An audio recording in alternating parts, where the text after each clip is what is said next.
ನಾವು continuous follow up ಮಾಡ್ತಾಯಿದ್ದೀವಿ. ಮತ್ತು ಅಲ್ಲಿಗೆ ನಿಲ್ಲಿಸಿಲ್ಲ.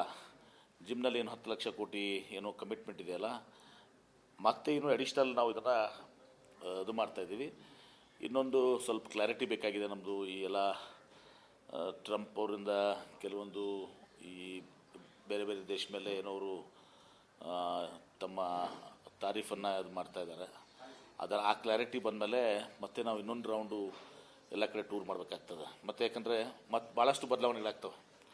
ಹೀಗಾಗಿ ಅದು ಸೆಕೆಂಡ್ ರೌಂಡ್ ಟೂರೂ ಎಲ್ಲ ಕಡೆನೂ ಕೂಡ ಇಟ್ಕೊಂಡಿದ್ದೀವಿ. ಇದನ್ನೆಲ್ಲನೂ ಕೂಡ ಫಾಲೋಅಪ್ ಮಾಡೋದಲ್ಲಿ ಒಂದು 2-3 ಈಗ ಸ್ಟಾರ್ಟ್ ಮಾಡ್ತಾಯಿದ್ದೀವಿ. ಈಗ ಒಂದು ಮೊನ್ನೆ ಕೊರೋನ್ ಸ್ಟಾರ್ಟ್ ಆಯಿತು, ಇನ್ನೊಂದು ಇದು ಆಯಿತು, ಈಗ ಒಂದು ಬ್ಯಾಟ್ರಿ ಕಂಪ್ನಿ ಈಗ ನಾಳೆ ಸ್ಟಾರ್ಟ್ ಆಗ್ತಾಯಿದೆ.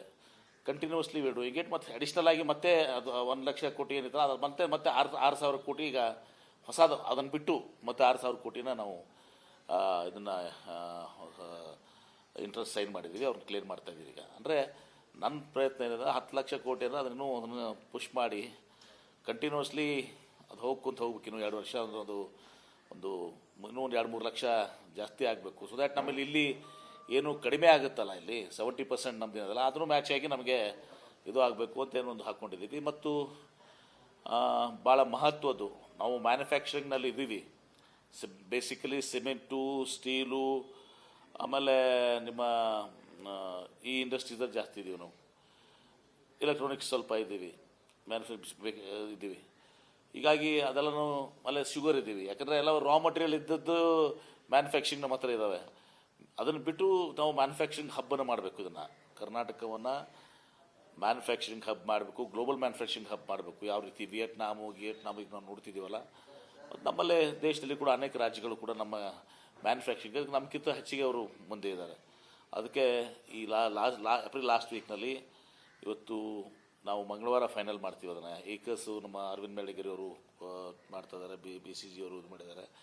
ಎಲ್ಲ ಮಾಡಿ ಒಂದು 50-60 ಜನ ಬೇರೆ ಬೇರೆ ಸೆಕ್ಟರ್ಸ್ನಿಂದ manufacturing, only manufacturing, no IT this one ಎಲ್ಲ ಇಲ್ಲ, ಮ್ಯಾನುಫ್ಯಾಕ್ಚರಿಂಗ್ ಅವರು ಅಷ್ಟೇ ಅದ್ರಾಗ ದಿಗ್ಗಜರು ಯಾರಿದ್ದಾರೆ, ರಿಸೋರ್ಸ್ ಪರ್ಸನ್ಸ್ ಯಾರಿದ್ದಾರೆ, ಏನು ಮಾಡಬೇಕು, ನಾವು ಯಾವ ರೀತಿ ನಮ್ಮ ವ್ಯವಸ್ಥೆಗಳು ಇಟ್ಕೊಂಡು ಹೋದರೆ ನಾವು ಮ್ಯಾನುಫ್ಯಾಕ್ಚರಿಂಗ್ನಲ್ಲಿ ಮುಂದೆ ನಾವು ದೊಡ್ಡ ಪ್ರಮಾಣದಾಗ ಬೆಳಿತೀವಿ, ಇಕೋಸಿಸ್ಟಮ್ ಹೇಗೆ ಡೆವಲಪ್ ಮಾಡಬೇಕು, ನಮ್ಮ ಪಾಲಿಸಿ ಏನೇನು ಆಗಿರಬೇಕು, ಏನು ಮಾರ್ಪಾಡುಗಳು ಮಾಡಬೇಕು, ಏನೆಲ್ಲ ಇದು ಮಾಡಲಿಕ್ಕೆ ನಮ್ಮ ರೋಡ್ ಮ್ಯಾಪನ್ನು ಒಟ್ಟು ನಾವು ಮ್ಯಾನುಫ್ಯಾಕ್ಚರಿಂಗ್ ಹಾಕಲಿಕ್ಕೆ ಈಗ ಡಿಸೈಡ್ ಮಾಡಿ 2 ಡೇಟ್ಸನ್ನು ಡಿಸೈಡ್ ಮಾಡಿದ್ದೀವಿ. ಮಂಗಳವಾರ ಫೈನಲ್ ಮಾಡ್ತೀವಿ ಅದನ್ನು ಡೇಟು.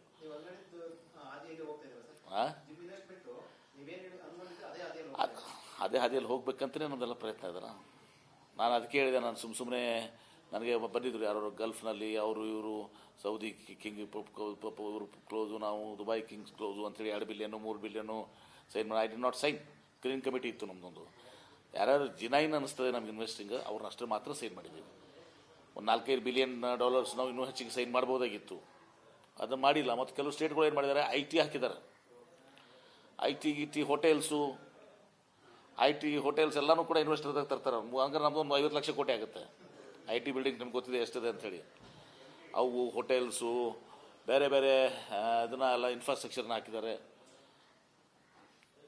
ನಾಳೆ ಮೆಟ್ರೋನು ಕೂಡ ಇನ್ವೆಸ್ಟ್ಮೆಂಟ್ ಅಂತ ಹಾಕಿಬಿಡ್ತಾರೆ, ಸಬರ್ಬನ್ ಇನ್ವೆಸ್ಟ್ಮೆಂಟ್ ಹಾಕ್ತಾರೆ, IT ಬಿಲ್ಡಿಂಗ್ಸ್ ಹಾಕ್ತಾರೆ.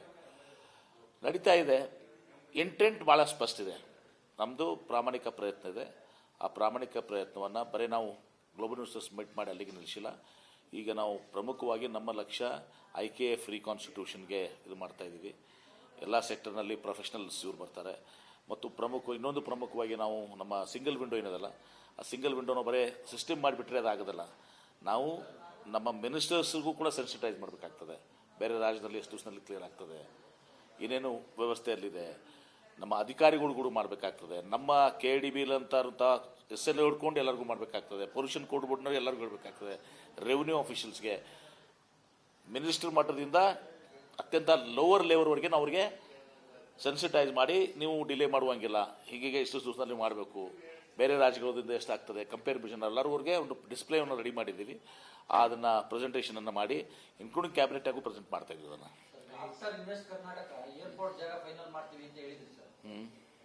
ಆಗಿದಲ್ಲ, ಈಗ ಫೈನಲ್ 3 ಜಾಗಕ್ಕೆ ಕಳಿಸಿದಲ್ಲ, 2 ಜಾಗಕ್ಕೆ ಕಳಿಸಿದೀವಲ್ಲ. ಕನಕಪುರ ಒಂದು ಕಳಿಸಿದ್ದೀವಿ, ಇಲ್ಲಿ ನೆಲಮಂಗಲ ಕುಣಿಗಲ್ ರೋಡ್ ಕಳಿಸಿದ್ದೀವಿ.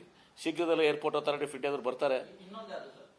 ಇನ್ನೊಂದು ನೆಲಮಂಗಲ ಟು ಕುಣಿಗಲ್ ರೋಡ್ ಮೇಲೆ 2 ಅಲ್ಲಿನೇ.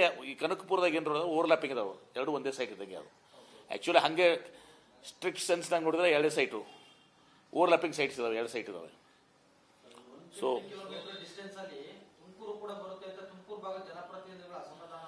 ನೋಡಿ, ಒಂದು ಹೇಳ್ತೀನಿ ಕೇಳಿ, ಭಾಳ ಈಗ ನಾನು ಇಲ್ಲಿ ಸದಾಶಿವನಗರದಾಗಿದ್ದೀನಿ.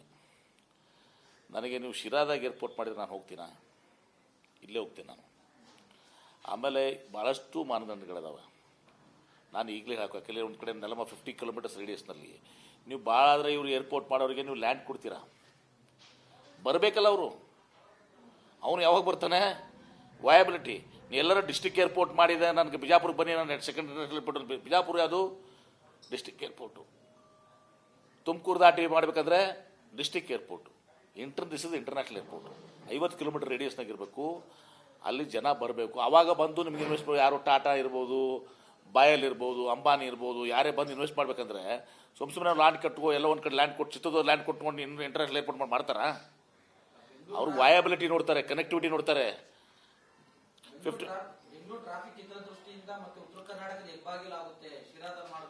2 ಥರ ಇದ್ದಾವೆ, 2 ಥರ ಇದ್ದಾವೆ. ಒಂದು ಏರ್ಪೋರ್ಟ್ ಇವತ್ತು ನಾರ್ತಿಗಿದೆ, ಸೌತ್ನಿಂದ ಅದಕ್ಕೂ ಕೂಡ 50% ಜನ ಬರ್ತಾರೆ.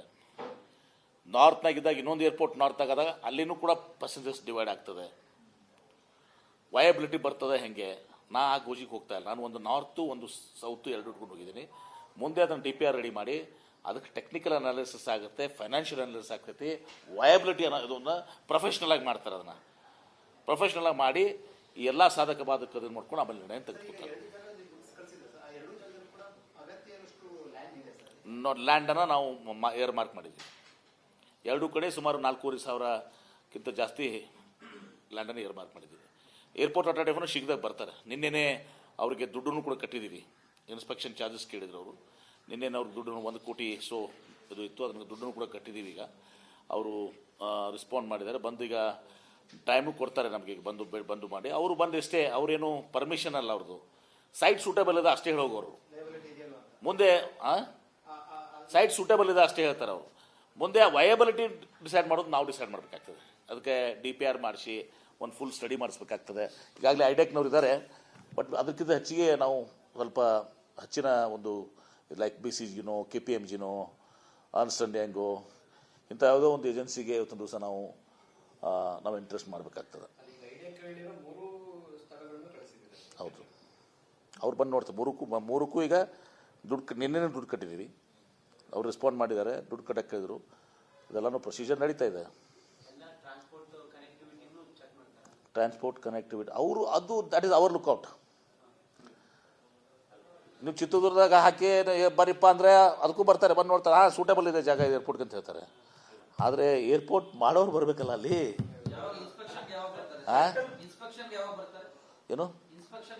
ಸೊ ಡೇಟ್ ಒಂದು ಟೆಂಟೇಟಿವ್ ಡೇಟ್ ಕೊಟ್ಟಿದ್ದಾರೆ, ನಾನು ಕೊಡ್ತೀನಿ. ಅದಾದಮೇಲೆ ಈಗ ಜಾಗ ಫೈನಲೈಸ್ ಮಾಡ್ತಾರೆ. ಆಮೇಲೆ ಜಾಗ ಫೈನಲೈಸ್ ಮೇಲೆ ನಾವು ಸ್ಟೇಟ್ನವ್ರು ಡಿಸೈಡ್ ಮಾಡ್ತೀವಿ ಯಾವುದು.